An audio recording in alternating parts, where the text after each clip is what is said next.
Yeah, I think the fact that students and teachers and even parents have no idea that learning challenges exist is probably the reason why, in the first place, students are named stupid or slow in class, um, or very lazy students in class.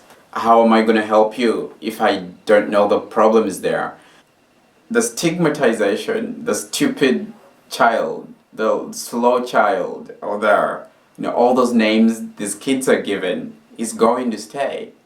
But if they know, if they realize I have a learning challenge, uh, that's probably the beginning. That's probably how the teachers start getting more involved, and that could be a very huge motivating factor for these teachers to start loving what they're doing. When they realize, okay, there is something actually we can do for these students who are not catching up, these students who do not perform, these students who seem not to grasp or understand anything in class. If they get to know there is a way to help them, if they get to know there is a way to deal with the problem, with the challenges that these kids have, it could be a huge turnaround for the quality of education in Ugandan schools. Maybe one thing I've realized that, especially now that you've been here in the Netherlands and we've gone to so many schools and talked to so many people about this issue, that there is a basic realization, I guess, that people feel like it's all kids are different, all kids learn in a different way. They just don't work the same. Like they're not built the same way.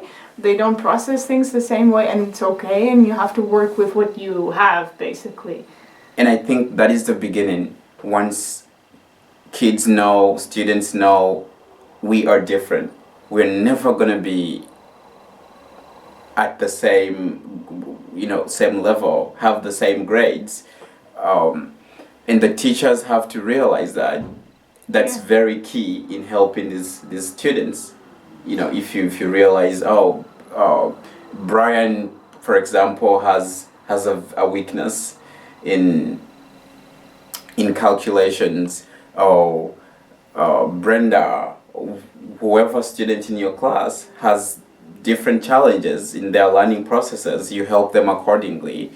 Yeah, one thing I would love to see is that if we get to work with our first schools very soon, is to give these kids an experience that it's not necessarily a bad thing to not understand something or ask a question, because in the end that's what they are in school for. Yeah.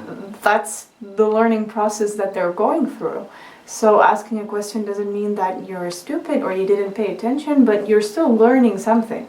So if that is something that we can contribute as Backup Uganda, to give them a safe environment really to ask questions and to show that they don't understand something, so that you also know where to start from in helping them, in knowing where to begin. Because if getting a bad grade doesn't always say that much, it doesn't always say that you didn't study, it doesn't mean you didn't understand anything. It could mean so many different things.